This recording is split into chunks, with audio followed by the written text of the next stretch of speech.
un'esperienza perché siamo nel solco di questo nuovo repertorio che è quello dei pupi antimafia, che in questo caso diventano pupi e pupe antimafia.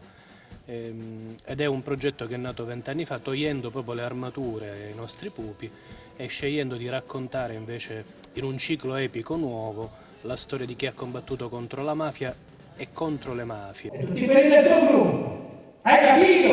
Io niente so, niente, basta. Ora mi stancate.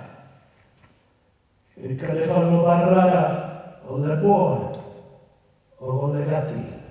È bellissimo dare voce anche alle pupe che solitamente venivano animate dai mastri pupari maschi, invece questa volta i personaggi femminili hanno la mia voce femminile e i personaggi maschili quello di Angelo Sicilia.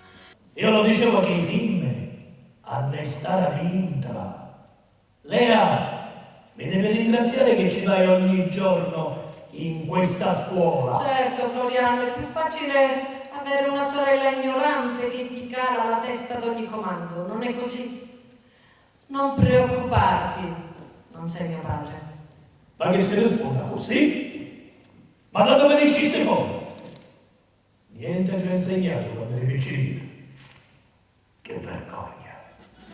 È un linguaggio antico, è un linguaggio antico perché noi abbiamo scelto di raccontare la lotta alla mafia con l'opera dei pupi, che è stata una forma di teatro creato dal popolo e rivolto al popolo, quindi si aveva la necessità di raccontare delle storie in maniera chiara e diretta. Ecco.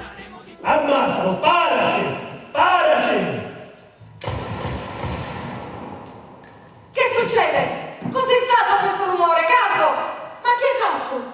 L'abbiamo ammazzato, questo infame, va bene?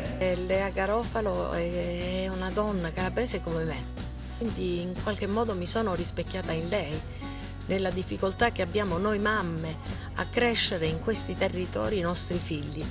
Io ho bisogno di aiuto. Noi abbiamo bisogno di aiuto. Qualcuno ci aiuti. Please.